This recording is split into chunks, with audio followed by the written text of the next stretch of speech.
I, Donald John Trump, do solemnly swear. I, Donald John Trump, do solemnly swear that I will faithfully execute the office of President of the United States. The office of President of the United States. ৪৭তম president হিসেবে White হাউসে ফিরলেন Donald Trump. বললেন, সোনালী যুগের সূচনা হলো যুক্তরাষ্ট্রে অবৈধ অভিবাসীদের বিরুদ্ধে ব্যবস্থা নেয়ার ঘোষণা। During every single day of the Trump administration, I will very simply put America first. শুভেচ্ছার সাগরে ভাসছেন ডোনাল্ড ট্রাম্প। লাভ ক্ষতির হিসাব করছে পুরো বিশ্ব। বাংলাদেশের সঙ্গে দ্বিপক্ষীয় সম্পর্ক হবে না নাটকীয় কোনো পরিবর্তন, মত বিশ্লেষকদের। চীন সফরে পররাষ্ট্র উপদেষ্টা, বেইজিং এর সঙ্গে সম্পর্ককে নতুন মাত্রা দেবে ঢাকা। বাংলাদেশের কূটনৈতিক সম্পর্কে নয়া মেরুকরণের ইঙ্গিত, বলছেন বিশেষজ্ঞরা। সমবায় সমিতির নামে প্রতারণার ফাঁদ, রাজধানীতে শত কোটি টাকা নিয়ে উধাও বেশ কয়েকটি প্রতিষ্ঠান। দাঁড়ে দাঁড়ে ঘুরেও মিলছে না মালিকের হদিশ। এবং হাত বদলেই সবজির দাম বাড়ে কয়েক গুণ, বঞ্চিত প্রান্তিক কৃষক। লাভের অঙ্কে পকেট ভরছে ফরিয়াদের। অদক্ষ বাজার ব্যবস্থাপনাকে দুষছেন অর্থনীতিবিদরা।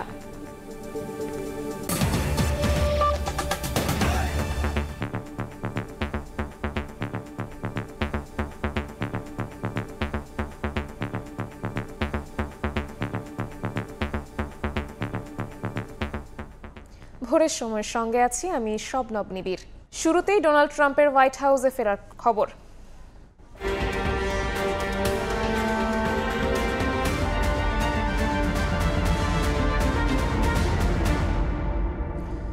যুক্তরাষ্ট্রের প্রেসিডেন্ট হিসেবে শপথ নিয়েছেন ডোনাল্ড ট্রাম্প।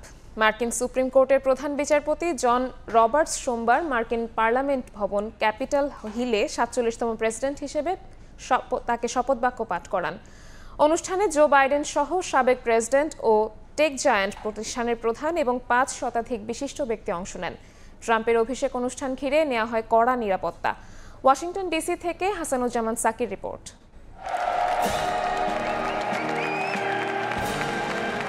ঐতিহাসিক মুহূর্ত, রাজসিক অভিষেক, যুক্তরাষ্ট্রের ক্ষমতার মসনদে আবারও ডোনাল্ড জে ট্রাম্প। মার্কিন পার্লামেন্ট ভবন ক্যাপিটল হিলের ভেতরে শপথ বাক্য অনুষ্ঠানে উপস্থিত হলে তুমুল হর্ষধ্বনি ও করতালির মাধ্যমে বরণ করে নেওয়া হয় ট্রাম্পকে। পরে প্রধান বিচারপতি জন রবার্টস ৪৭তম প্রেসিডেন্ট হিসেবে শপথ বাক্য পাঠ করান তাকে। প্রথা অনুযায়ী পবিত্র গ্রন্থ বাইবেলে হাত রেখে ট্রাম্প শপথ নেন। পাশে তখন স্ত্রী first lady Melania Trump.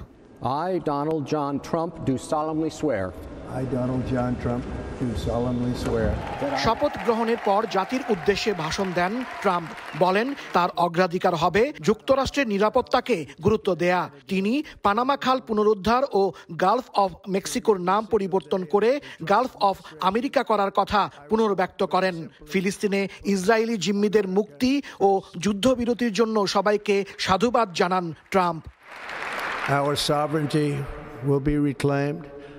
Our safety will be restored. আমাদের নিরাপত্তা নিশ্চিত হবে, ন্যায় বিচার ও সাম্য পুনঃপ্রতিষ্ঠিত হবে। আমাদের মূল লক্ষ্য হবে যুক্তরাষ্ট্রকে আরো শক্তিশালী ও উন্নত রাষ্ট্র হিসেবে প্রতিষ্ঠিত করা। And our top priority will be to create a nation that is proud, prosperous and free. একই অনুষ্ঠানে শপথ নেন ভাইস প্রেসিডেন্ট জেডি ভ্যান্স। পাশে ছিলেন স্ত্রী সেকেন্ড লেডি ভারতীয় বংশোদ্ভূত উমা ভ্যান্স। এর আগে উপস্থিত হলে ফার্স্ট লেডি ও সেকেন্ড লেডিকে রাজকীয় অভ্যর্থনায় বরণ করে নেওয়া হয়। অনুষ্ঠানে উপস্থিত ছিলেন সদ্য সাবেক প্রেসিডেন্ট জো বাইডেন, সাবেক ফার্স্ট লেডি জিল বাইডেন, সাবেক প্রেসিডেন্ট ও ফার্স্ট লেডি বিল ক্লিন্টন ও Hillary Clinton, George W Bush ও লরা বুশ এবং বারাক ওবামা। তবে ছিলেন না সাবেক ফার্স্ট লেডি মিশেল ওবামা। অভিষেক অনুষ্ঠানে যোগ দেন সদ্য সাবেক ভাইস প্রেসিডেন্ট কমলা হ্যারিস। ট্রাম্পের ছেলে মেয়ে পরিবারের সদস্যরাও ছিলেন অনুষ্ঠানে। এর আগে সকালে হোয়াইট হাউসে যান নির্বাচিত president Donald Trump. President Joe বাইডেনের সাথে সাক্ষাতের পর তারা একই গাড়িতে করে রওনা দেন ক্যাপিটল হিলের উদ্দেশ্যে। 10 মিনিটের ঐতিহাসিক এ যাত্রায় রাজধানী ওয়াশিংটন ডিসির রাস্তার দুই পাশে তখন হাজারো জনতা হাত নেড়ে তাদের শুভেচ্ছা জানান। পরে ক্যাপিটল ওয়ান মেরিনায় অপর এক অনুষ্ঠানে লাখো মানুষের উপস্থিতিতে ট্রাম্প ভাষণ দেন। শান্তিপূর্ণভাবে ক্ষমতা হস্তান্তর হয়ে গেল যুক্তরাষ্ট্রে, যদিও 2021 সালে এমনটি ছিল না। তাই এই অভিষেক অনুষ্ঠান ঘিরে রাজধানী ওয়াশিংটন জুড়ে নেওয়া হয় কড়া নিরাপত্তা। প্রেসিডেন্ট হয়েই ট্রাম্প অভিবাসন, সীমান্ত সহ বেশ কয়েকটি ইস্যুতে নির্বাহী আদেশে স্বাক্ষর করেছেন। এখন ট্রাম্প যুক্তরাষ্ট্রকে কোথায় নিয়ে যেতে চান আর বিশ্ব শান্তি প্রতিষ্ঠায় তিনি কি করেন তা দেখার জন্যই সবার আগ্রহ। হাসানুজ্জামান সাকি, সময় সংবাদ, ক্যাপিটাল হিল, ওয়াশিংটন ডিসি, যুক্তরাষ্ট্র। ৪৭তম মার্কিন প্রেসিডেন্ট হিসেবে শপথ গ্রহণ করায় ডোনাল্ড ট্রাম্পকে শুভেচ্ছা ও অভিনন্দন জানিয়েছেন বিশ্ব নেতারা। ট্রাম্পকে অভিনন্দন জানিয়ে তার সঙ্গে পুনরায় যোগাযোগের কথা বলেন রুশ প্রেসিডেন্ট ভ্লাদিমির পুতিন। দুই দেশের স্বার্থ রক্ষায় ট্রাম্পের সঙ্গে কাজ করার কথা জানিয়েছেন কানাডার প্রধানমন্ত্রী জাস্টিন ট্রুডো। নতুন প্রেসিডেন্টকে স্বাগত জানিয়েছেন ইসরায়েলের প্রধানমন্ত্রী বেনিয়ামিন নেতানিয়াহু। অবশেষে রাজকীয় প্রত্যাবর্তনের মাধ্যমে আনুষ্ঠানিকভাবে দ্বিতীয়বারের মতো মার্কিন মসনদে বসলেন ডোনাল্ড ট্রাম্প। ক্যাপিটল হিলে যুক্তরাষ্ট্রের ৪৭তম প্রেসিডেন্ট হিসেবে শপথ গ্রহণ করার পর থেকেই ট্রাম্পকে শুভেচ্ছা ও অভিনন্দন জানান বিশ্ব নেতারা। শপথ নেয়ার আগেই ট্রাম্পকে অভিনন্দন জানান রুশ প্রেসিডেন্ট ভ্লাদিমির পুতিন। সোমবার রাশিয়ার জাতীয় নিরাপত্তা কাউন্সিলে দেয়া এক ভাষণে পুতিন বলেন, ইউক্রেন ও যুদ্ধ নিয়ে ট্রাম্প প্রশাসনের সঙ্গে আলোচনায় বসতে আগ্রহী তিনি। নিজস্ব স্বার্থ রক্ষায় ট্রাম্পের সঙ্গে কাজ করতে চান বলে জানান কানাডার প্রধানমন্ত্রী জাস্টিন ট্রুডো। যুক্তরাষ্ট্র ও যুক্তরাজ্যের মধ্যে গভীর বন্ধুত্বের সম্পর্ক অব্যাহত থাকবে বলে জানিয়েছেন ব্রিটিশ প্রধানমন্ত্রী কিয়ার স্টারমার। ইসরায়েলি জিম্মিদের মুক্ত করতে ট্রাম্পের প্রচেষ্টার জন্য ধন্যবাদ জানিয়েছেন প্রধানমন্ত্রী বেনিয়ামিন নেতানিয়াহু। একসঙ্গে কাজ করার মাধ্যমে যুক্তরাষ্ট্র ইসরায়েল সম্পর্ক অনন্য উচ্চতায় নিয়ে যাওয়ার আশা প্রকাশ করেন তিনি। নতুন মার্কিন প্রেসিডেন্টকে আরও অভিনন্দন জানিয়েছেন তুরস্কের president Recep Tayyip Erdogan, German chancellor Olaf Scholz, ইতালির প্রধানমন্ত্রী জর্জিয়া মেলোনি, ব্রাজিলের রাষ্ট্রপতি লুলা দা সিলভা, সুইডেনের প্রধানমন্ত্রী উলফ ক্রিস্টারসন সহ বিভিন্ন দেশের সরকার ও রাষ্ট্রপ্রধান। অন্তরা সেন, সময় সংবাদ। গণহত্যার দায় নিয়ে বিদায় নিলেন বাইডেন। ক্ষমতা ছাড়ার কয়েক ঘন্টা আগে যুক্তরাষ্ট্রের ইতিহাসে নজিরবিহীনভাবে পরিবারের সদস্যসহ রেকর্ড সংখ্যক ব্যক্তিকে ক্ষমা করে তীব্র সমালোচনায় বর্ষিয়ান এই ডেমোক্র্যাট নেতা। ক্ষমতার শেষে বাইডেনের জনপ্রিয়তা তলানিতে ঠেকায়, জনপ্রিয়তা হারায় তার দল ডেমোক্রেটিক পার্টিও। যুক্তরাষ্ট্র থেকে লস্কর আল মামুনের আরও একটি রিপোর্ট। ইতিহাসের ভয়াবহ গাজা যুদ্ধ শুরু হয় বাইডেন প্রেসিডেন্ট থাকাকালীন সময়ে।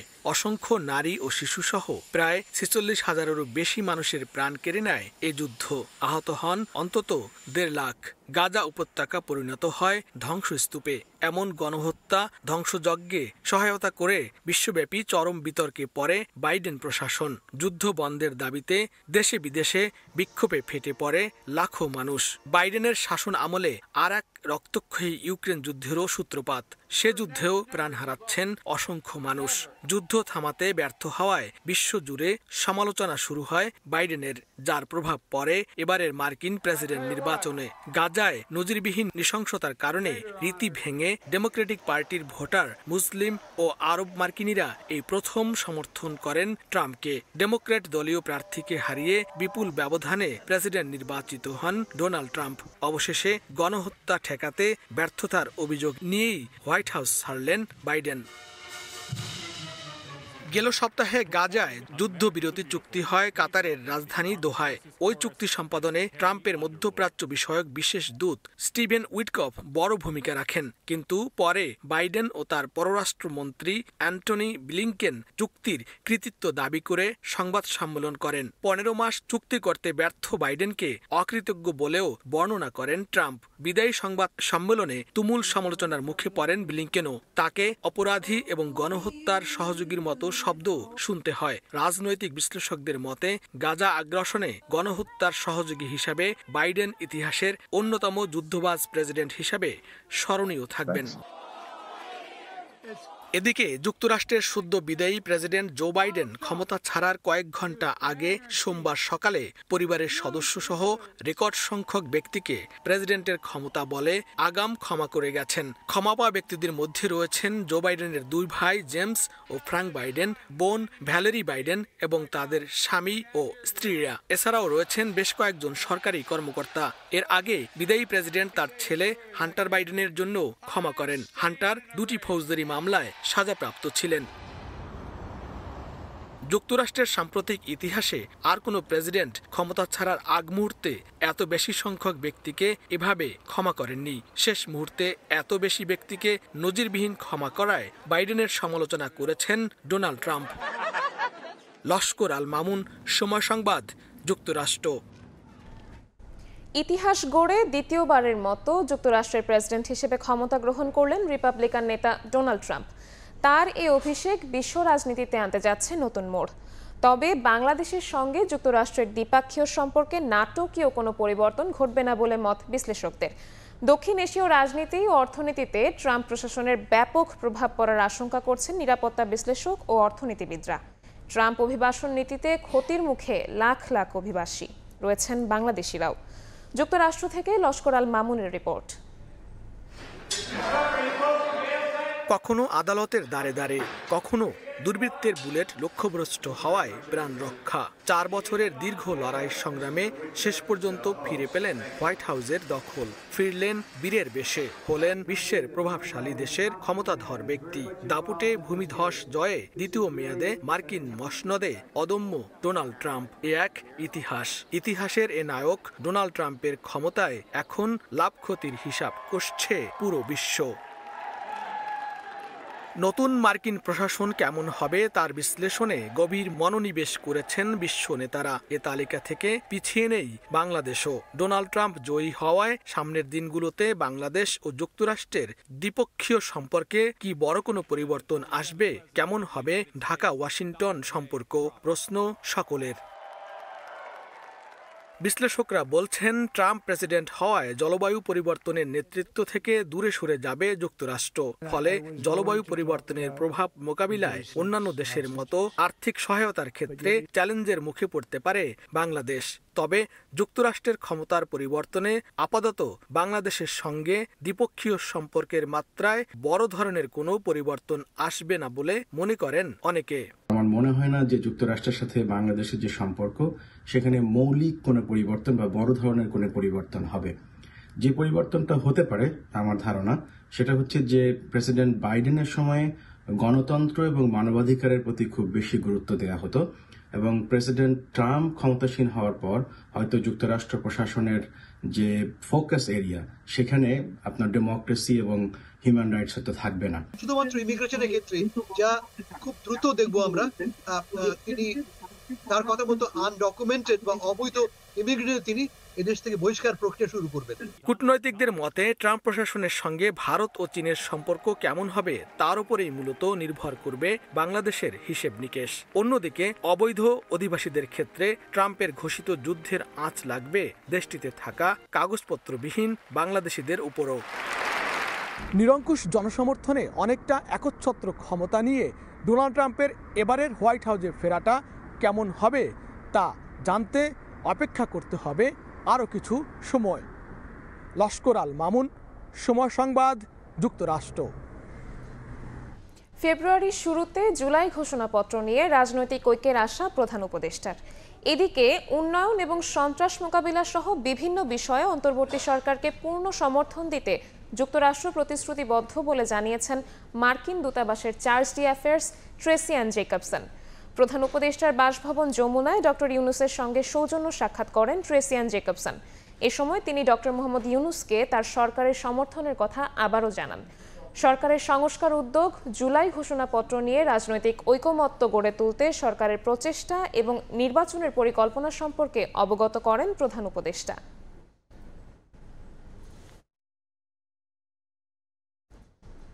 প্রথম দ্বিপক্ষীয় সফরে চীন গেলেন পররাষ্ট্র উপদেষ্টা মোহাম্মদ তৌহিদ হোসেন। একে বাংলাদেশের কূটনৈতিক সম্পর্কে নতুন মেরুকরণ হিসেবে দেখছেন বিশ্লেষকরা। আর এ সফরে আলোচনা হওয়ার কথা রয়েছে বহুমুখী বিষয়।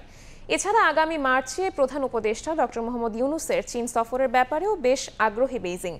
বিশ্লেষকরা মনে করেন এসবের মধ্য দিয়ে বাংলাদেশের সঙ্গে ব্যবসা, বিনিয়োগ, দ্বিপাক্ষিক সম্পর্কের ধারাবাহিকতা স্বাভাবিক পথে এগিয়ে নেয়ার বার্তা দিচ্ছে চীন। ফারুক ভুঁইয়া রবিনের রিপোর্ট। 50 বছর পার হতে যাচ্ছে ঢাকা বেইজিং কূটনৈতিক সম্পর্কের। বৃহৎ প্রকল্প, অবকাঠামো খাতসহ বিভিন্ন ক্ষেত্রে সহযোগিতা আর ব্যবসা বিনিয়োগে বাংলাদেশের বড় অংশীদার এখন চীন। যদিও গণ অভ্যুত্থানে ঢাকায় ক্ষমতার পালাবদলের পর নয়া বাস্তবতায় দুই দেশের সম্পর্কের মেরুকরণ কেমন হয় তা নিয়ে জল্পনা ছিল কম বেশি। তবে সম্পর্কের ধারাবাহিকতা বজায় রাখার পাশাপাশি তা আরও জোরদারের ব্যাপারে এরই মধ্যে অবস্থান স্পষ্ট করেছে বেইজিং। সবশেষ রোববার পররাষ্ট্র উপদেষ্টার সঙ্গে বৈঠকে সম্পর্কের গভীরতা বাড়ানোর বার্তা দেন ঢাকায় নিযুক্ত চীনা রাষ্ট্রদূত। পরদিন সোমবার পররাষ্ট্র উপদেষ্টা হিসেবে নিজের প্রথম দ্বিপাক্ষিক সফরে বেইজিং যান তৌহিদ হোসেন। সফরে গুরুত্ব পেতে যাচ্ছে অর্থনীতি, বাণিজ্য, ঋণের সুদ কমানো, তিস্তা প্রকল্প, স্বাস্থ্য খাতে বিনিয়োগ সহ বিভিন্ন বিষয়। বিশ্লেষকরা মনে করেন বাংলাদেশে চীনের বিনিয়োগ, বিভিন্ন প্রকল্প আর দ্বিপাক্ষিক সম্পর্ক স্বাভাবিক গতিতে এগিয়ে নিতে ভূমিকা রাখবে এই সফর। তবে বড় ধরনের প্রতিশ্রুতি দেওয়ার ক্ষেত্রে ঢাকায় নির্বাচিত সরকারের অপেক্ষায় থাকতে পারে বেইজিং, এমন মত দিচ্ছেন কেউ কেউ। স্ট্রেংথেনিং অফ দ্য রিলেশনস এটাও একটা ইঙ্গিত বহন করে। সামগ্রিক প্রেক্ষাপটে এই ভিজিটটা একটা ইম্পর্টেন্ট টাইম এবং ইম্পর্টেন্ট ক্রুশাল কনজেক্টর সময় হচ্ছে আর লোন বা অ্যাসিস্ট্যান্স যেই প্রোগ্রাম প্রজেক্টস যেগুলা একটা সুযোগ থাকবে এগুলা নিয়ে আলাপ আলোচনা করার, আমাদের ইন্টারেস্টটাকে প্রিজার্ভ করা বা ফার্দার কনসোলিডেট করার জন্য আর কি। যে অবশ্যই এদিক দিয়ে বলবেন যে এটা তো একটা ডাইমেনশন তো আছেই। চীনও গতানুগতিক সম্পর্ক রাখবে, আলোচনা জানতে চাইবে, কিন্তু বড় আকারে যেই সম্পর্ক তৈরি হয়, নতুন ধরনের যে ইনভেস্টমেন্ট যদি বলি, নতুন ধরনের কোনো প্রজেক্টে হাত দেওয়া, সেই বিষয়গুলো আমার মনে হয় চীনও চাইবে যে একটা নির্বাচিত সরকারের সাথে করতে। এদিকে আগামী মার্চে বেইজিংয়ে 25 দেশের জোট বোয়াও ফোরাম ফর এশিয়ার সম্মেলনে যোগ দিতে প্রধান উপদেষ্টাকে আমন্ত্রণ জানিয়েছে চীন। ডক্টর ইউনূসের উপস্থিতি নিশ্চিতে বেশ আগ্রহী বেইজিং, যা দ্বিপাক্ষিক সম্পর্কের ক্ষেত্রে তাৎপর্যপূর্ণ বলে মনে করছেন বিশ্লেষকরা। ইউজুয়ালি এটা একটা হাই প্রোফাইল ইভেন্ট। অবশ্যই এই ফোরামটা will give an opportunity and a platform to interact with the leaders. প্রথম দ্বিপক্ষীয় সরকারি সফরে পররাষ্ট্র উপদেষ্টার চীন যাত্রা বাংলাদেশের আঞ্চলিক কূটনীতিতে ভারসাম্য আনার ইঙ্গিত বলে মনে করেন বিশ্লেষকরা। সব দিক দিয়ে তো দেখেই আমাদের একটা ভারসাম্য নীতি আমাদের অবলম্বন করতে হয়। ফারুক ভুঁইয়া, রবিন, সময় সংবাদ, ঢাকা। গুম, খুন, নির্যাতনেও দমে যায়নি বিএনপি। বিকেলে সদস্য নবায়ন কার্যক্রমের উদ্বোধন করে তারেক রহমান আরও বলেন, মেধাবীদের নিয়ে দলকে সংগঠিত করে রাষ্ট্র মেরামতের উদ্যোগ নিতে হবে। একই অনুষ্ঠানে মির্জা ফখরুল বলেন, রাষ্ট্র মেরামত করতে হলে বুদ্ধিবৃত্তিক রাজনীতি চর্চার বিকল্প নেই। আরেক অনুষ্ঠানে খন্দকার মোশাররফ বলেন, সসম্মানে বিদায় নিতে চাইলে অন্তর্বর্তী সরকারকে দ্রুত ভোট দিতে হবে। দলে অনুপ্রবেশকারীদের ঠেকাতে কঠোর বার্তা দেওয়ার পরদিন নিজের নামে ফর্ম পূরণ করে নেতাকর্মীদের সদস্যপদ নবায়নের কার্যক্রম উদ্বোধন করলেন বিএনপির ভারপ্রাপ্ত চেয়ারম্যান তারেক রহমান।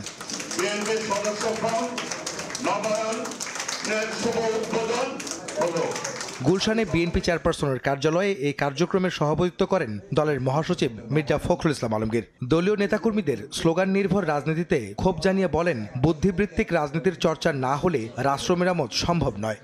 রাজনৈতিক কর্মীর মুখ থেকে এই ধরনের স্লোগান আসা উচিত নয় এবং সেখানে কত বড় ব্যাংক্রাপসি, একটা দেউলিয়াপনা হতে থাকে রাজনীতি, সেটা বোঝা যায়। এই প্রতিযোগিতা কিন্তু স্লোগান দেওয়ার প্রতিযোগিতা নয়, মেধার এবং বুদ্ধির প্রতিযোগিতা। সোশ্যাল মিডিয়াতে কে কত ভালো লিখতে পারেন, কথা বলতে পারেন, তার প্রতিযোগিতা। তারেক রহমান বলেন, গুম, খুন, নির্যাতনের পরও দমে যায়নি বিএনপি। মেধাবীদের নিয়ে দলকে আবার সংগঠিত করে রাষ্ট্র মেরামতের উদ্যোগ নিতে হবে। গুম, খুনের পরেও, শত অত্যাচার নির্যাতনের পরেও আমরা দমে যাইনি।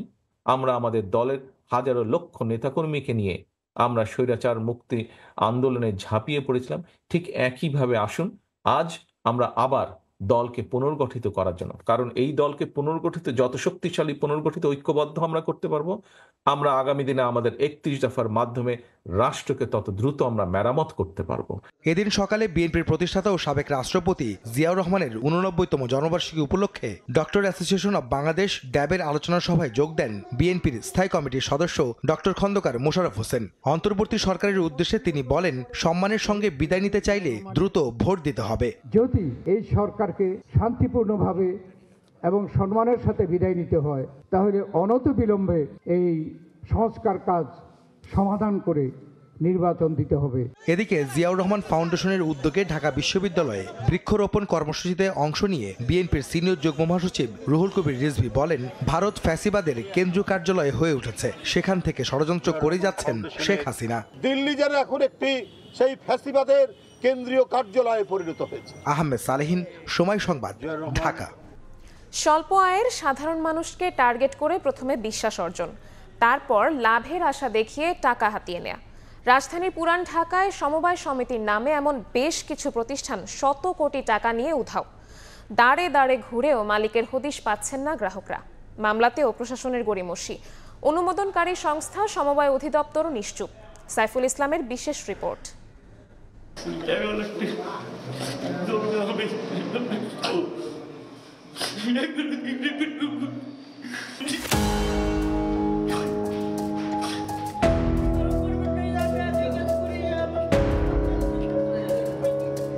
প্রতি মাসে 20,000 টাকা লাভের আশায় মেয়ের বিয়ের জন্য জোগাড় করা 11 লাখ টাকা দি নিউ বেসিক MCS এ বিনিয়োগ করেছিলেন আবুল বাশার। টাকা তুলতে এসে দেখেন কোম্পানি লাপাত্তা। আমার ঘরবাড়ি মাইয়ের ঈদে বিয়ের কথাবার্তা চলে, আমি গদ্দর করে টাকাটা দিয়ে বাসাবাড়িতে কাজ করে 2 লাখ টাকা জমান মনি আক্তার। লাভের আশায় বিনিয়োগ করেন রূপালী সঞ্চয় ঋণদান সমিতিতে। টাকা তুলতে এসে দেখেন তালা ঝুলছে সমিতির দরজায়। ঘর ভাড়া দিতে পারি না, বাড়িওয়ালা আমার আটকাইছে। পরে আমি কইছি 10,000 টাকা আইন্দে নেই, আইসে দেখি এটি তালা মারা। ফোন দিছি, মোবাইল বন্ধ। এখন ভাই আমার টাকাটা আমি বিরত চাই। পারতে পারতে মনে করেন ওদের কাছে আমার 57 লাখ টাকা জমছে। এভাবে রাজধানীর অলিতে গলিতে সমবায় সমিতির নামে গড়ে উঠেছে বিভিন্ন প্রতারণার প্রতিষ্ঠান। এদের নামের সঙ্গে মিলে এমন ব্যাংকের লোগো নকল করে প্রতারণা করছে। এর মধ্যে মধুমতি, রূপালী, সোনালী ও বেসিকের চেয়ারম্যান এবং এমডির সাথে যোগাযোগ করলে নাম্বার বন্ধ পাওয়া যায়। এদের মধ্যে আছে পারিবারিক সম্পর্ক।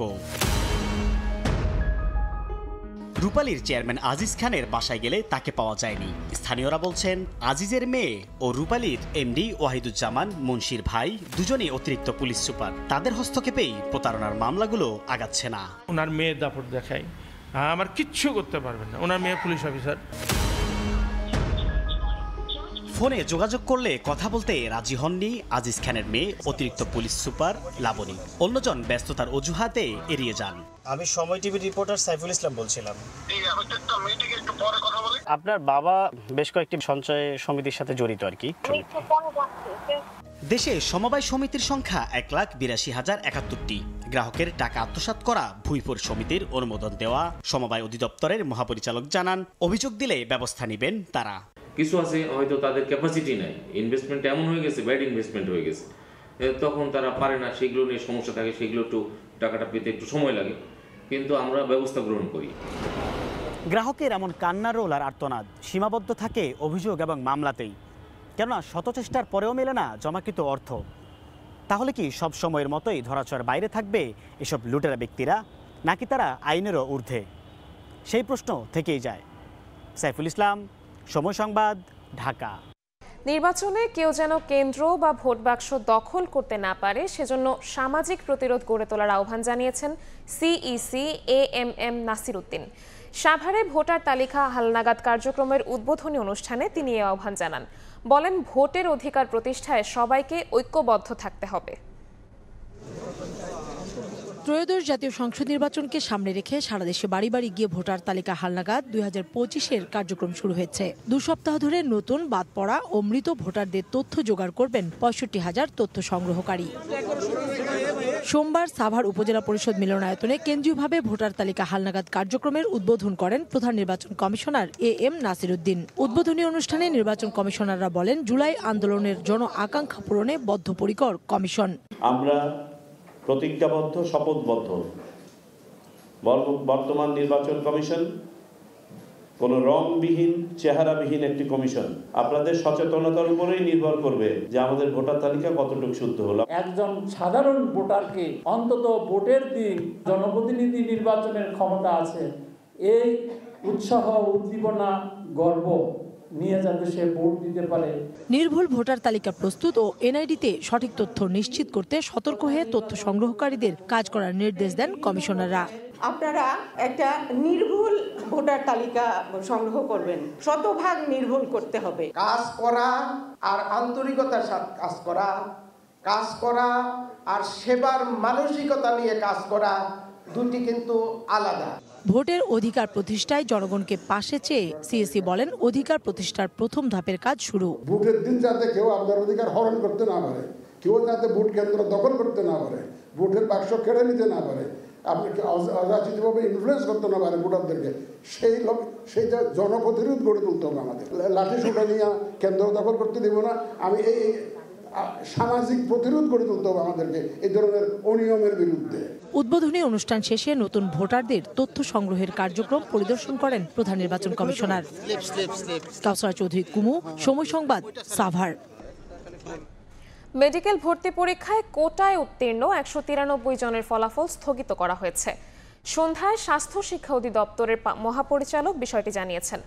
29 জানুয়ারির মধ্যে সনদ যাচাই বাছাইয়ের জন্য কাগজপত্র জমা দিতে বলা হয়েছে। এর আগে মেডিকেল কলেজে ভর্তি পরীক্ষায় অযৌক্তিক কোটা ব্যবস্থার নিরসন ও ফলাফল বাতিল করে পুনরায় প্রকাশের দাবিতে অবস্থান কর্মসূচি পালন করেন শিক্ষার্থীরা।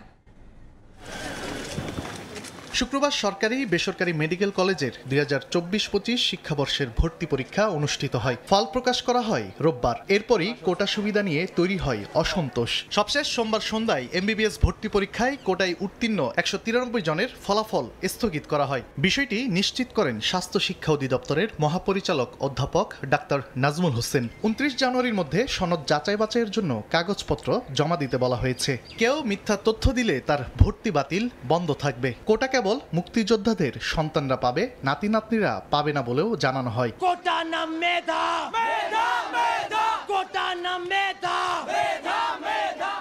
এর আগে সকাল 11:30টার দিকে রাজধানীর কেন্দ্রীয় শহীদ মিনারে জড়ো হন শিক্ষার্থীরা। কোটা বাতিলের দাবিতে দেওয়া স্লোগানে মুখর হয়ে ওঠে শহীদ মিনার প্রাঙ্গণ। কোটার কারণে প্রকৃত মেধাবীরা বঞ্চিত হচ্ছেন উল্লেখ করে শিক্ষার্থীরা জানান, চিকিৎসক হতে চাইলে যোগ্যতার কোনো বিকল্প নেই। যতই কোটাবোধ থাকবে ততই বৈষম্য আরো বাড়বে। সঠিক মূল্যায়নটা না হচ্ছে, তাহলে আপনারা কিভাবে কোয়ালিটি ডক্টর ডিজার্ভ করে? প্রথম ধাপে আমার দায়িত্ব হচ্ছে শ্রেষ্ঠ যে স্টুডেন্ট, দেশের শ্রেষ্ঠ স্টুডেন্টদের শ্রেষ্ঠ প্রফেশনের জন্য বাছাই করা। একজন স্টুডেন্ট যার কোনো যোগ্যতাই নেই, যে হয়তো মেডিকেল ভর্তি পরীক্ষায় পাশও করবে না, কিন্তু কোটার কারণে কি হচ্ছে 37 পেয়ে একজন মেডিকেলে সিট পেয়ে যাচ্ছে। এটা দ্বারা ভবিষ্যৎ চিকিৎসা হবে, মানুষের চিকিৎসা করবে, তারা কেমন চিকিৎসা হবে? শিক্ষার্থীরা জানান, মুক্তিযুদ্ধ ও মুক্তিযোদ্ধাদের অসম্মান কিংবা বিরোধিতা নয়, শিক্ষা ব্যবস্থায় পরিবর্তন ও মানসম্মত চিকিৎসক গড়ে তোলার জন্যই তাদের এই লড়াই। তানভীর হাসান মেঘ, সময় সংবাদ, ঢাকা। পুলিশ, র্যাব ও আনসার বাহিনীর পোশাক পরিবর্তনের সিদ্ধান্ত নিয়েছে অন্তর্বর্তী সরকার। তাদের মানসিকতার পরিবর্তন করতেই এই পদক্ষেপ বলে জানিয়েছেন স্বরাষ্ট্র উপদেষ্টা জাহাঙ্গীর আলম চৌধুরী। এদিকে বর্ডার গার্ড বাংলাদেশ বিজিবিকে টিয়ার শেল ও সাউন্ড গ্রেনেড কেনা এবং ব্যবহারের অনুমতি দিয়েছে সরকার। বিগত 15 বছরে র্যাপিড অ্যাকশন ব্যাটালিয়ন র্যাবের কর্মকাণ্ড নিয়েও চলে চরম সমালোচনা। গুম এবং বিচার বহির্ভূত হত্যাকাণ্ড সহ নানা অভিযোগ ওঠে বাহিনীটির বিরুদ্ধে। বিতর্ক তৈরি হয় আনসার বাহিনীর কাজকর্ম নিয়েও। এমন পরিস্থিতিতে সচিবালয়ে আইন শৃঙ্খলা সংক্রান্ত উপদেষ্টা কমিটির বৈঠকে পুলিশ, র্যাব ও আনসার বাহিনীর জন্য নতুন পোশাক চূড়ান্ত করা হয়। বৈঠক শেষে স্বরাষ্ট্র উপদেষ্টা বলেন, তাদের মানসিকতার পরিবর্তন আনতেই বাহিনী তিনটির পোশাক পরিবর্তনের সিদ্ধান্ত হয়েছে, যা ধীরে ধীরে কার্যকর হবে। ইমপ্লিমেন্ট হবে তো আস্তে আস্তে, একসাথে তো সবাইরে পড়া যাবে না। পোশাকের সাথে সাথে সবকিছু, মন মানসিকতা সবকিছুর পরিবর্তন দেয়। এদিকে বাংলাদেশ ভারত সীমান্তে চলমান উত্তেজনাকর পরিস্থিতির প্রেক্ষাপটে বিজিবিকে টিয়ার শেল ও সাউন্ড গ্রেনেড কেনা এবং ব্যবহারের অনুমতি দেওয়ার কথাও জানান উপদেষ্টা। আমরা তাদের এখনো পারমিশন দিয়ে দিয়েছি এবং খুব তাড়াতাড়ি এই জিনিসগুলি ক্রয় করা হবে। পরিস্থিতি হলো তারা ডিক্টেট করবে কোন সময় কোনটা ব্যবহার হবে। দেশে এখনো 33,648 জন বিদেশি অবৈধভাবে বসবাস করছেন জানিয়ে স্বরাষ্ট্র উপদেষ্টা জানান, 31 জানুয়ারির মধ্যে প্রয়োজনীয় কাগজপত্র জমা দিয়ে বৈধ না হলে তাদের বিরুদ্ধে আইনগত ব্যবস্থা নেবে সরকার। 31 জানুয়ারির পর আমরা তাদের বিরুদ্ধে আইনানুগ ব্যবস্থা নিব। প্রসূন আশিস, সময় সংবাদ, ঢাকা। ক্ষেত থেকে প্রতি পিস ফুলকপি 1 টাকা বিক্রি হলেও বাজারে বিক্রি হচ্ছে 19 থেকে 20 টাকা। কয়েক হাত বদলে মাঠের পণ্য যাচ্ছে ভোক্তাদের কাছে। কম দামে কৃষক ক্ষতিগ্রস্ত হলেও মোটা অঙ্কের মুনাফা তুলে নিচ্ছে মধ্যস্বত্বভোগীরা। আর নির্বাক অবস্থানে কৃষি পণ্যের যৌক্তিক দর নির্ধারণের দায়িত্বে থাকা ভূমি বিপণন বিভাগ। বিশেষজ্ঞরা বলছেন, অদক্ষ বাজার ব্যবস্থাপনাই এর মূল কারণ। শাকিল মাহমুদের ছবিতে নাজমুল ইসলাম নিশাতের রিপোর্ট। 53 শতক জমিতে আলু আবাদ করেছেন কৃষক শহীদুল ইসলাম। প্রতি কেজি আলু উৎপাদনে 24 টাকা ব্যয় হলেও বিক্রি করলেন 19 টাকায়।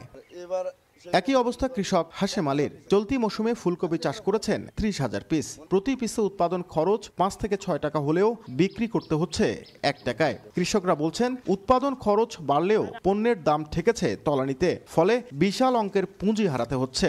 আবাদ করছে 53 শতক জমি, 95,000 টাকা খরচা, 60,000 টাকা বিক্রি, 35,000 টাকা লস। এক ভ্যান কপি ভোর 4টার সময় এসে কাটবো, ভোরবেলা চলে যাবে পৌর বাজারে, যা বিক্রি হবে 600 টাকা। ভ্যানালা নেবে 350 টাকা, আরতদার নেয় 100 টাকা, 450 চলে গেল, আমি পাইলাম 150 টাকা। আমরা ফসল করি, কিন্তু আমরা বেচতে গেলে পানির দাম, কিন্তু এই ফসল যদি আমরা কিনতে যাই তখন আগুন বরাবর হয়ে যায়। অথচ রংপুরের খুচরা বাজারে এসব পণ্য উৎপাদক, ফরিয়া, আড়তদার সহ অন্তত 5 হাত ঘুরে ভোক্তাদের কাছে গিয়ে একই ফুলকপি প্রতি পিস 15 থেকে 20 টাকা ও আলু বিক্রি হচ্ছে 30 থেকে 40 টাকা কেজি দরে। ফলে লাভের অঙ্ক পুরোটাই যাচ্ছে মধ্যস্বত্বভোগীদের পকেটে। আর নির্বাক অবস্থানে কৃষি পণ্যের যৌক্তিক দর নির্ধারণের দায়িত্বে থাকা কৃষি বিপণন বিভাগ। এক একটার সাপ্লাই চেইন হচ্ছে আপনার এক এক রকম হয়ে যাচ্ছে। সেই ক্ষেত্রে হচ্ছে যে আপনার যেটা বললাম যে আমাদের ওই সংরক্ষণের যদি সাপ্লাই যখন বেশি থাকবে তখন যদি আমরা এটা সংরক্ষণ করতে পারি, আবার যখন সাপ্লাই কম হবে আমরা সংরক্ষিত পণ্যটা যদি বাজারে ছাড়তে পারি, সেই ক্ষেত্রে আমাদের ওখানে মিনিমাইজ করা যাবে। বিশেষজ্ঞরা বলছেন, পণ্যের চাহিদা, উৎপাদন ও যোগানের সমন্বয়হীনতা এবং অদক্ষ বাজার ব্যবস্থাপনাই এই পরিস্থিতির জন্য দায়ী। কিভাবে কৃষকদেরকে বারবার এই ক্ষতির সম্মুখীন হওয়া থেকে বিরত রাখা যায়, কিভাবে কৃষকদেরকে আরও বেশি প্রণোদনা দেওয়া যায় এবং উৎপাদনের যেই সাপ্লাই চেইন এটা কিভাবে আরও বেশি স্মুথ করা যায়, এটার জন্য একটা কৃষি কমিশন সরকার তৈরি করে কিভাবে কৃষির অব্যবস্থাপনা দূর করা যায় এটা নিয়ে কাজ করতে পারে বলে আমি মনে করি। কৃষি বিভাগের তথ্যমতে প্রতি বছর রংপুরে 5.5 লাখ মেট্রিক টন কৃষি পণ্য উৎপাদন হয়। নাজমুল ইসলাম নিশাত, সময় সংবাদ, রংপুর। টানা 2 বছর নানামুখী সমস্যা কাটিয়ে আবারও ঘুরে দাঁড়াতে শুরু করেছে পঞ্চগড়ের চা শিল্প। গেল বছর খরতাপ ও মালিকরা পাতার ন্যায্য মূল্য না পাওয়ায় উৎপাদন কমে গিয়েছিল 34 লাখ কেজি। এবছর চাষিদের উদ্বুদ্ধ করতে শুরু হয়েছে প্রুনিং। পাতা তোলা বন্ধ থাকবে টানা 2 মাস। তাতে উৎপাদন বাড়বে বলে আশা মালিক, শ্রমিক ও চা বোর্ডের। পঞ্চগড় থেকে মনিরুল ইসলামের তোলা ছবিতে সোহাগ হায়দারের রিপোর্ট। সমতলের চায়ের রাজধানী পঞ্চগড়ের বাগানগুলোতে চলছে পুনিংয়ের কাজ। নতুন বছরে ভালো মানের চা পাতার আশায় গাছগুলোর মাথা ছেটে দিতে ব্যস্ত সময় পার করছেন শ্রমিকরা। বাগান মালিক ও চা বোর্ড বলছে, গুণগত মান নিশ্চিত করতে টানা 2 মাস চা প্রক্রিয়াজাত কারখানা ও পাতা তোলা বন্ধ ঘোষণা করা হয়েছে। এদিকে গেল 2 বছরের বেশি সময় ধরে পাতার ন্যায্য মূল্য পাচ্ছে না মালিকরা। অন্যদিকে কারখানাগুলোর বিরুদ্ধে চোরাই প্রক্রিয়াজাত চা বিক্রির অভিযোগ। তবে প্রশাসন ও চা বোর্ডের উদ্যোগে নতুন স্বপ্ন দেখছেন বাগান মালিক সহ শ্রমিকরা। এটা আপনার ছাঁটাই করার 2 মাস আরো 2 মাস সময় লাগবে, মার্চ মাসের দিকে পাতা আসবে। ছাঁটাই করলে চায়ের মানটা ভালো থাকে। আমাদের বাগানগুলো ছাঁটাই দিচ্ছি, পুনিং করছি, এবং পুনিং করতে গিয়ে আমাদের অনেক খরচ হচ্ছে। তো আমরা আশা করবো যে সামনের বছর যেন ভালো দাম পাই আমরা এবং আমাদের উৎপাদন ধরে রাখতে পারি। গেল মৌসুমে জেলায় 1,79,00,000 কেজি চা উৎপাদন হলেও চলতি মৌসুমে তা কমেছে বলে জানান চা বোর্ডের আঞ্চলিক কার্যালয়ের এই কর্মকর্তা। অনেক দেরিতে বৃষ্টি আসছে। দ্বিতীয় কারণ হলো যে সবুজ পাতার ন্যায্য মূল্য না পাওয়াতে কৃষকগণ তার আবাদ দিতে ঠিক ওইভাবে পরিচর্যা করেননি।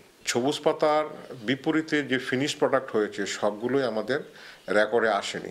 2000 সালে পঞ্চগড়ে প্রায় 10,000 একর জমিতে বাণিজ্যিকভাবে চা চাষ শুরু হলেও নানা জটিলতায় তা 1,000 একর কমে গেছে। আর জেলায় চা পাতা প্রক্রিয়াজাত কারখানা রয়েছে 29টি। সোহাগ হায়দার, সময় সংবাদ, পঞ্চগড়। গাইবান্ধায় অসময়ে ব্রহ্মপুত্র নদে তীব্র ভাঙন দেখা দিয়েছে। প্রতিদিন বিলীন হচ্ছে বসতভিটা ও আবাদি জমি। নিঃস্ব হয়ে পড়েছে অর্ধ শতাধিক পরিবার। জিও ব্যাগ ফেলে ভাঙন ঠেকানোর চেষ্টা করছে পানি উন্নয়ন বোর্ড। গাইবান্ধা থেকে বিপ্লব ইসলামের রিপোর্ট। আজও আমাদের ঘুম হয় না, কারণ এই নদী কখন আমার কাছার ভাঙি নিয়ে যায়। আমাদের যদি এই বাড়ি ঘর দুয়ার ভাঙি যায় তো কোনো বাঁশের ঝাড় ছাড়া আমাদের কারো বাঁশের ঘর, কারো হাতে বাড়ির পিছনে ছাড়া কোনো বুদ্ধি নেই। আগামীতে যাতে আমাদের এমনভাবে একটা বড় কাজ হয় যে কাজের মধ্যে আমাদের এই জায়গাটা রক্ষা পায়। প্রতিদিন জিও ব্যাগ ফেলে ভাঙন প্রতিরোধের চেষ্টা করা হচ্ছে বলে জানায় পানি উন্নয়ন বোর্ড। 1800 মিটার জায়গায় দত্তের খামার থেকে পুটিমারি পর্যন্ত ব্যাপকভাবে নদী ভাঙন দেখা দেয়।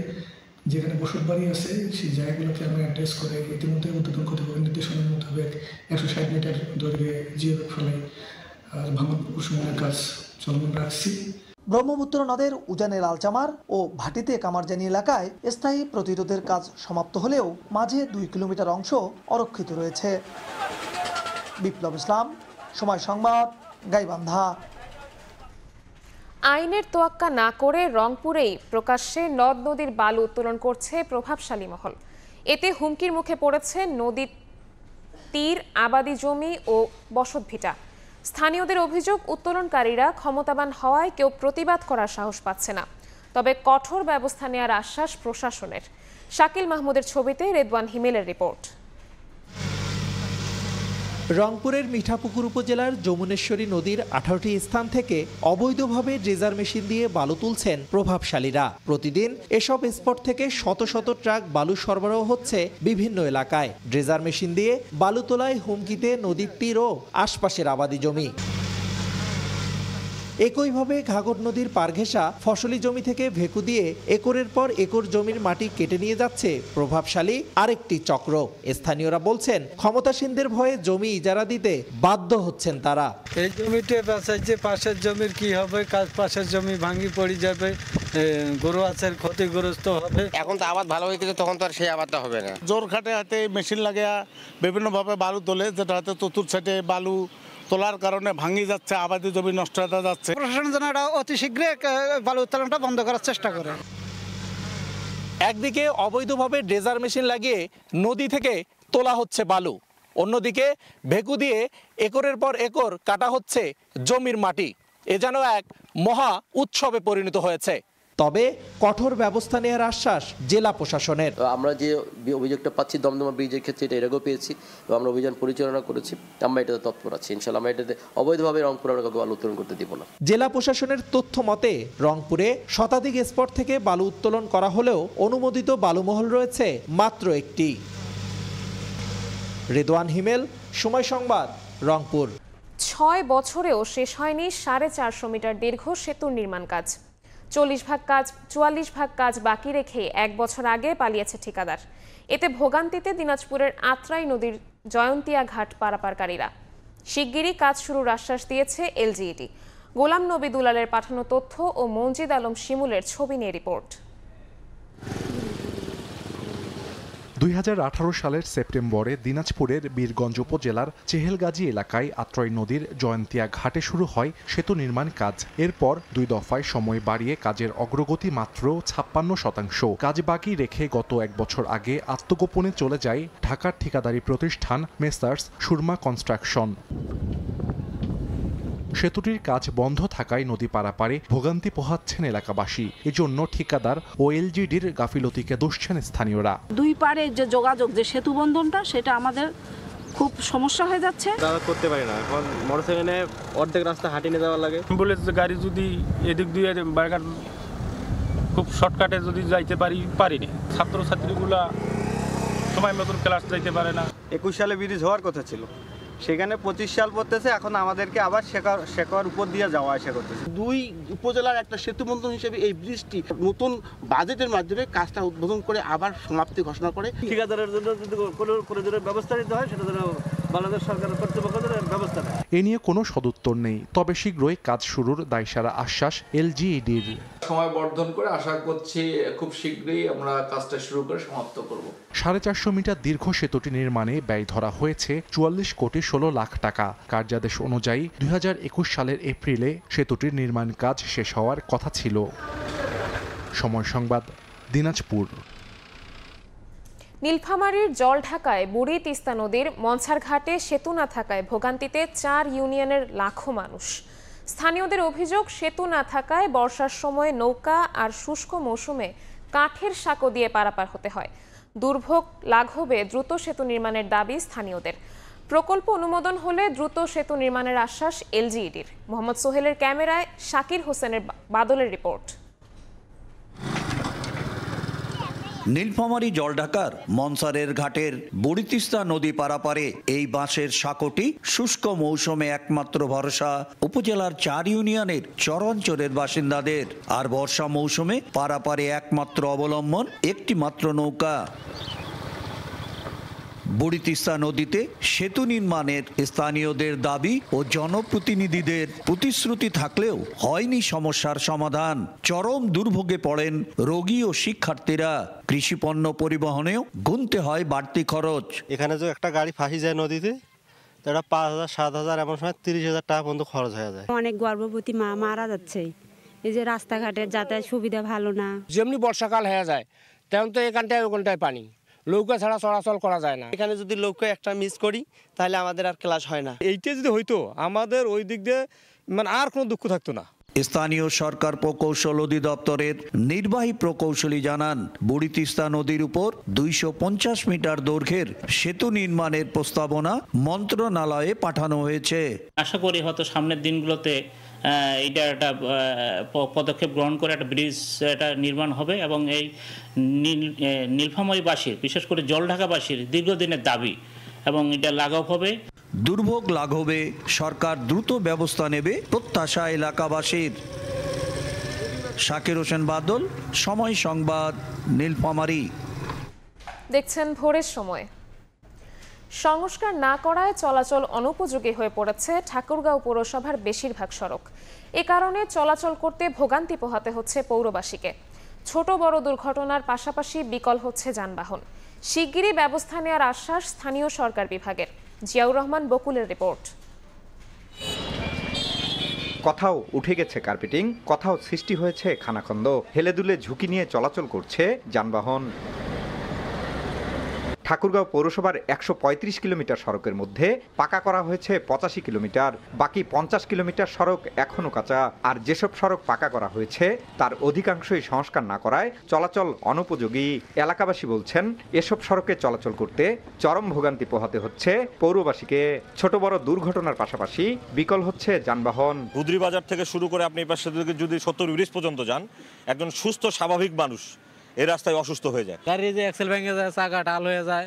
ওই দিন এক্সেল ভাঙছে 1000 টাকা দণ্ডি লাগছে, 100 টাকা ভাড়া মারতে আসে। পাইসেন পিরিয়ডে আমি দেখছি যেরূপ কাঁচা রাস্তা ছিল ওর চেয়ে আরও বেশি খারাপ হয়েছে এই রাস্তা। সেই মেয়রে খালি যা বরাদ্দ হয়েছে সব পকেটে ঢুকাইছে। আর বর্তমান যে রাস্তা, গাড়ি ঘোড়া যা ক্ষতি, ছেলে মেয়েরা যা যাইতে আসে যে অসুবিধা রাস্তা পার হইতে। এমন কোনো রাস্তা নাই যে না যাওয়ার অবস্থা না হয়েছে ঠাকুরগাঁও পৌর এলাকার মধ্যে। আসলে দ্রুত এই রাস্তা মেরামত করা উচিত। শীঘ্রই ব্যবস্থা নেওয়ার আশ্বাস স্থানীয় সরকার বিভাগের। সংস্কার এবং মেরামত যদি করতে হয় সেক্ষেত্রে আমাদের হিউজ অ্যামাউন্ট লাগবে, যেটা এই মুহূর্তে পৌরসভা নেই। আমরা ইতিমধ্যে মন্ত্রণালয়ে চিঠি লিখেছি একটা প্রকল্প আকারে। 30 বর্গ কিলোমিটার আয়তনের ঠাকুরগাঁও পৌরসভাকে 1997 সালে প্রথম শ্রেণীর পৌরসভায় উন্নীত করা হয়। বর্তমানে এ পৌরসভায় প্রায় 1.5 লাখ মানুষ বসবাস করেন। জিয়াউর রহমান বকুল, সময় সংবাদ, ঠাকুরগাঁও।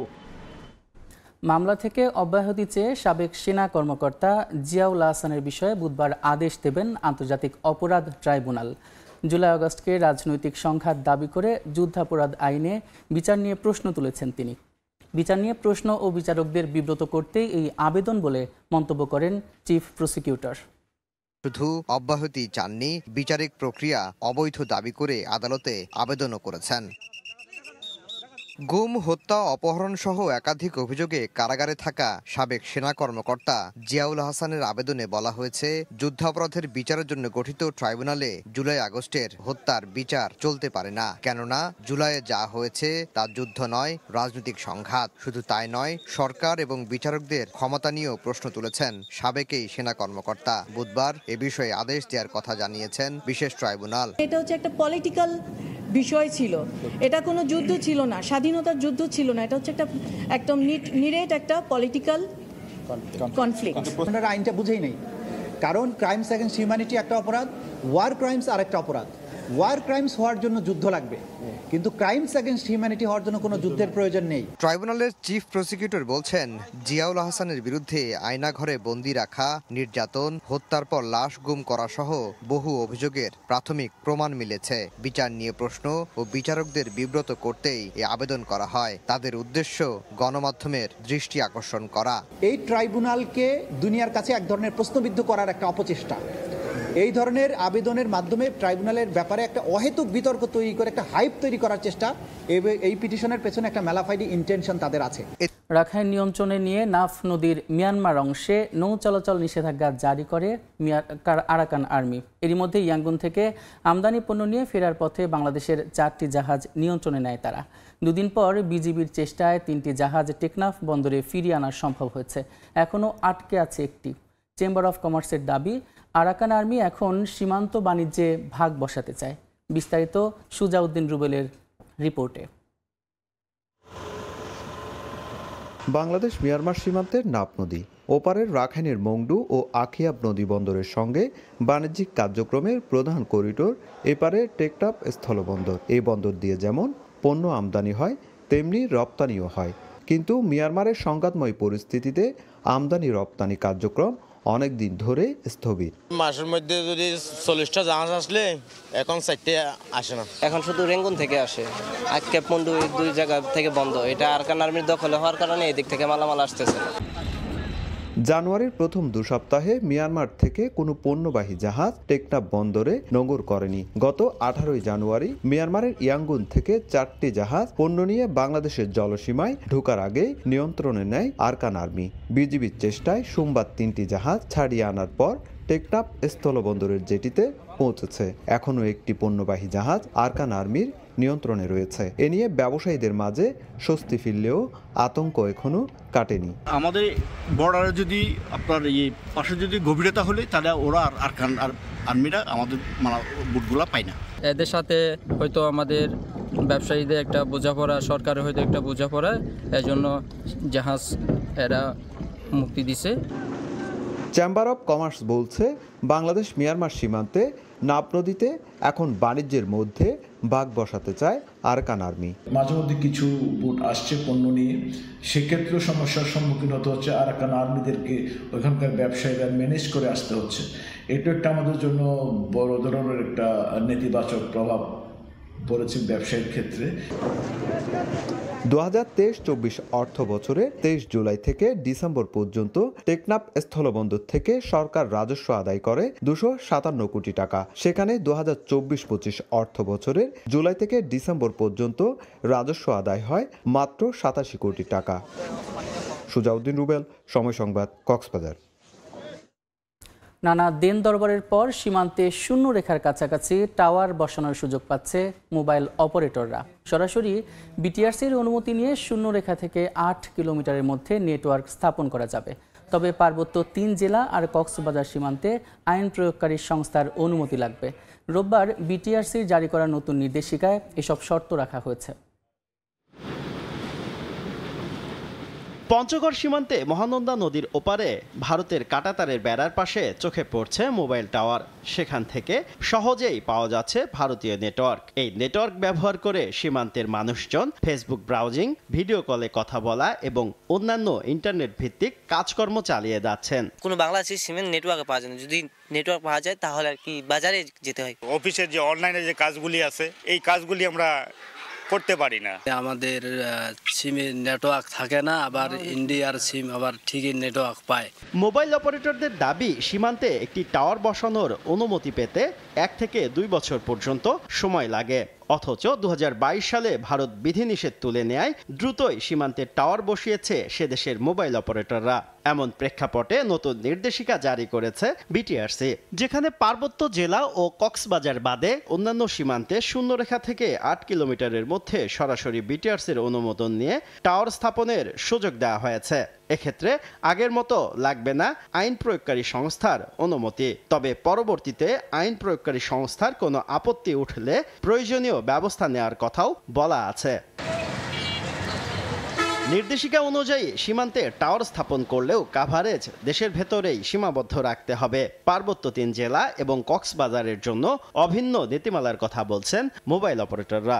পার্শ্ববর্তী দেশের যেটা হয়েছে যে ওনাদের কিন্তু কোনো রেস্ট্রিকশন ছিল না, ওনাদের নেটওয়ার্ক কিন্তু আমাদের এখানে চলে আসতো।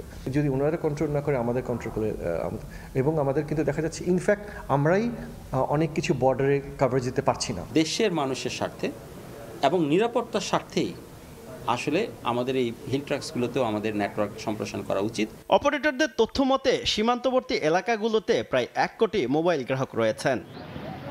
শুভ খান, সময় সংবাদ, ঢাকা। বরিশালে সড়ক দখল করে নির্মাণ করা পার্ক অপসারণের দাবি জানিয়েছে বৈষম্য বিরোধী ছাত্র আন্দোলন।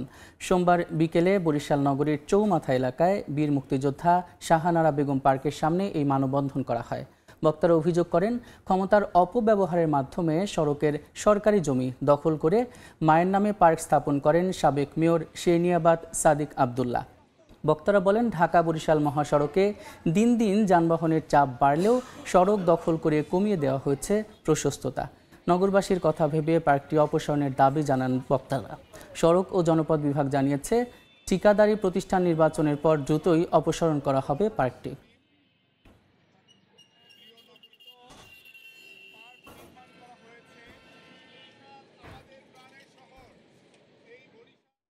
অতিরিক্ত শুল্ক আরোপ ও পণ্যের দাম বাড়ানো সহ ভারত সরকারের নানা শর্তে দিন দিন আমদানিতে আগ্রহ হারাচ্ছেন ব্যবসায়ীরা। বেনাপোল বন্দর কর্তৃপক্ষের তথ্য মতে 2023 সালের তুলনায় 2024 সালে আমদানি কমেছে 16,731 মেট্রিক টন। 2024 সালের রোজার আগে 1 লাখ মেট্রিক টন চিনি ও 50,000 মেট্রিক টন পেঁয়াজ সরবরাহে প্রতিশ্রুতি দিলেও আসেনি। এছাড়া 2022 সালে 13 মে থেকে বন্ধ গম এবং একই বছরের 28 ডিসেম্বর থেকে বন্ধ চিনি আমদানি। এতে ভারত থেকে আমদানি নির্ভরতা কমিয়েছেন ব্যবসায়ীরা।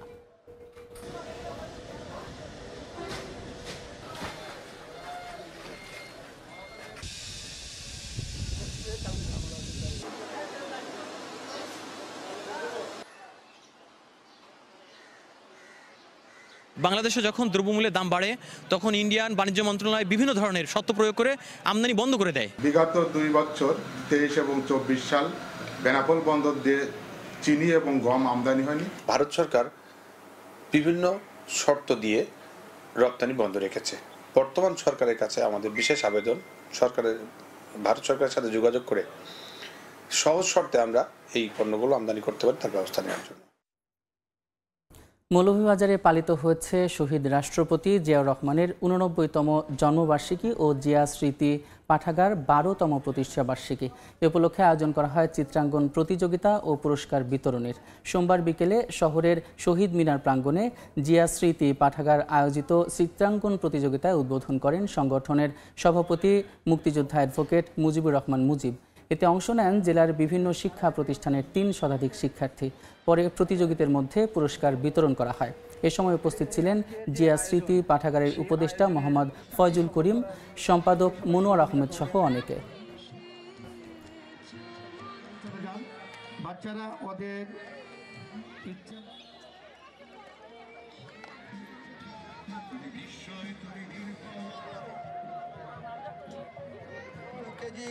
High school. ওয়াশিংটন ডিসিতে নির্বাহী আদেশে সই করেছেন ডোনাল্ড ট্রাম্প। সরাসরি যাচ্ছি সেখানে। But it's good for China if it gets approved. You're not guaranteeing that TikTok will be around after 90 days from today? No, but it could very well be. It makes sense for it to be, because it's got tremendous value. But if we create the value by approving, in other words, that approval gives it tremendous value.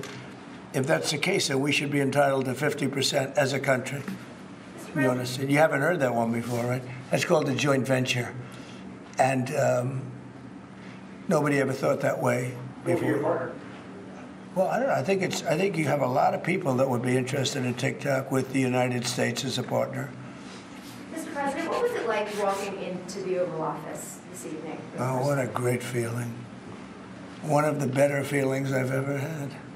Do you like this town better now than in 2017? Well, we're very experienced now. You would say nobody's ever had experience like I have. I've dealt with some very good people. I've dealt with some very bad people, and I know who the bad ones are and the good ones are. Don't forget, I was very successful in primarily the real estate business. And people used to say, who's worse, a politician or a vicious real estate developer? And I'd always say, the real estate developer is far worse. But after about 3 months and getting to know scum like Adam Schiff and other people like that, I said, no, actually, real estate people are quite nice by comparison. You said you plan to speak with President Putin soon. What about President Zelensky, and what's your message? Yeah, I would, but he's told me he wants to make a deal. Zelensky wants to make a deal. I don't know if Putin does. He might not. I don't know. He should make a deal. I think he's destroying Russia by not making a deal. I think Russia's going to be in big trouble. You take a look at their economy. You take a look at the inflation in Russia. So I would hope. I got along with him great, and I would hope he wants to make a deal. Mr. President, are you keeping U.S. sanctions on Russia until he makes a deal? Well, sanctions or tariffs. I think the word tariff is much better because it keeps your dollar stronger. I think tariffs are more effective. I mean, I use sanctions on Iran. Iran was broke. When I left office, Iran was broke. They had no money for Hamas or Hezbollah, none. They were flat broke. And October 7th would have never happened. And I think you all know that. It would have never happened. They had no money. Now they're rich, but, they're weakened in a different way. I would say that the one attack by Israel really set them back. It really set them back. The Pagers and others. The attack on air defense was a bad attack for Iran. What are you signing now, sir? It's an executive order relating to reforms to the federal workforce, including to the senior executive service. We're getting rid of all of the cancer. I call it cancer. The cancer caused by the Biden administration. সরাসরি যুক্ত ছিলাম Washington ডিসিতে। কনকনে শীত ও হিমেল হাওয়ায় কাঁপছে উত্তরের জেলার রংপুর। শীত সবচেয়ে বেশি বিপাকে পড়েছে ছিন্নমূল ও নিম্ন আয়ের মানুষ। এ বিষয়ে বিস্তারিত জানাতে নগরীর শাপলা চত্বর থেকে আমাদের সঙ্গে যুক্ত হচ্ছেন সহকর্মী রেদওয়ান হিমেল। সরাসরি যাচ্ছি তার কাছে। হিমেল, এই মৌসুমে সবচেয়ে বেশি কুয়াশার উপস্থিতি টের পাওয়া যাচ্ছে রংপুর জেলার। আজকে ঘন কুয়াশার চাদরে পুরো ঢাকা পড়েছে রংপুর অঞ্চলের চারপাশ। আমি যদি একটু বলি, আজকে আবহাওয়া বিশেষজ্ঞ কিছুক্ষণ আগে আমি কথা বলেছি, তারা আমাকে যেমনটি জানিয়েছেন আজকে রংপুরে সর্বনিম্ন তাপমাত্রা বিরাজ করছে 11.7 ডিগ্রি সেলসিয়াস। সেই সাথে বাতাসের আর্দ্রতাও কিন্তু রয়েছে 90% মতো।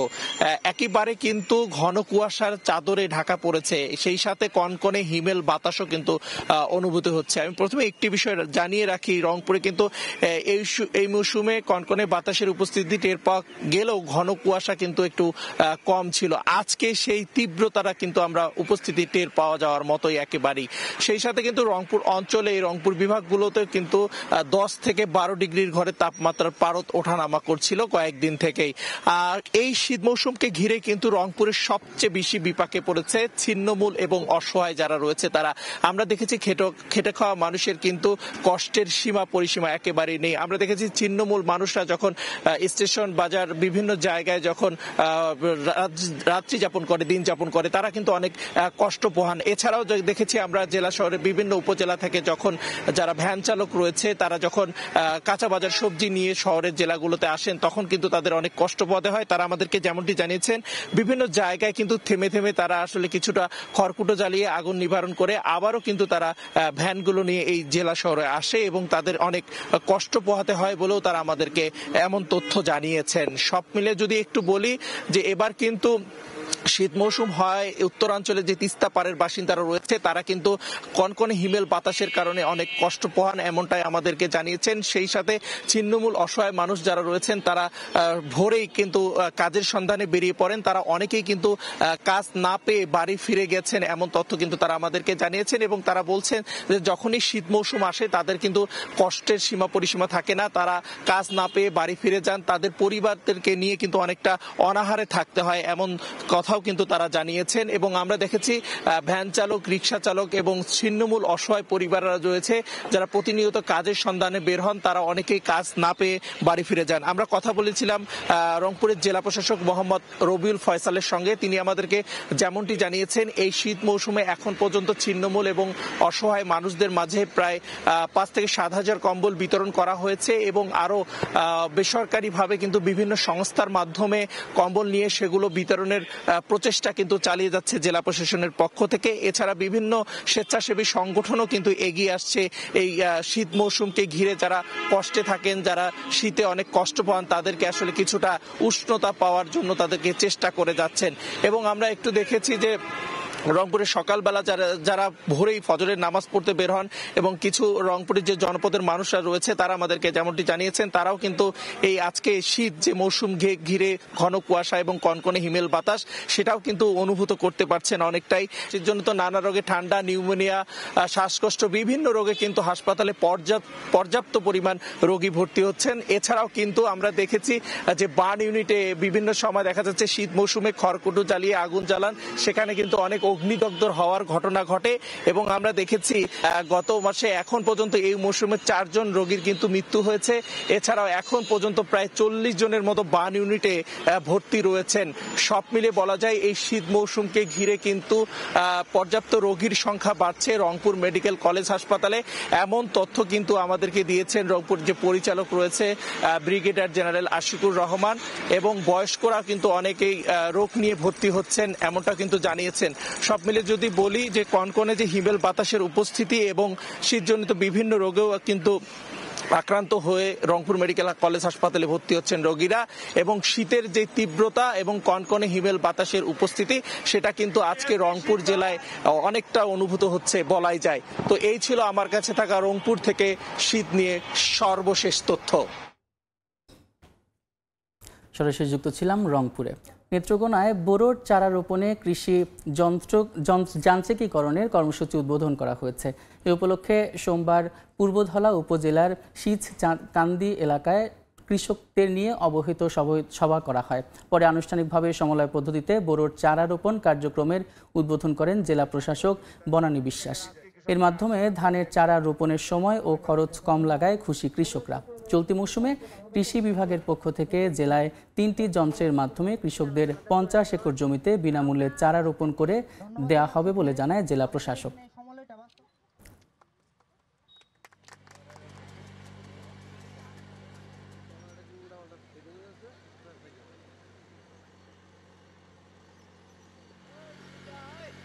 সারের পরিমাণ কম লাগতেছে, আমাদের রোপণের সময় কম লাগতেছে। এটা দিয়ে এই মেশিন দিয়ে রোপণ করলে প্রতি ঘন্টায় 1 একর জমি আমরা রোপণ করতে পারতেছি। প্রতি একরে রাইস ট্রান্সপ্লান্টারে রোপণ করলে 8 থেকে 10 মণ ধান আমরা বেশি পাচ্ছি। আমাদের উদ্দেশ্য হলো যে কৃষিক্ষেত্রে কৃষি যন্ত্রপাতির ব্যবহার বাড়ানোর জন্য কৃষক ভাইদেরকে মাঠে যে যন্ত্রপাতিগুলি কৃষিক্ষেত্রে ইউজ করা যায় সেগুলি আমরা হাতে কলমে ব্যবহার করে তাদেরকে দেখাচ্ছি। নেত্রকোনা জেলাতে কৃষিটাই অভূতপূর্ব উন্নতি হোক সেটার জন্য আমরা কাজ করব এবং এই যন্ত্রগুলো যাতে আরও আনা যায় সেজন্য আমরা চেষ্টা করব।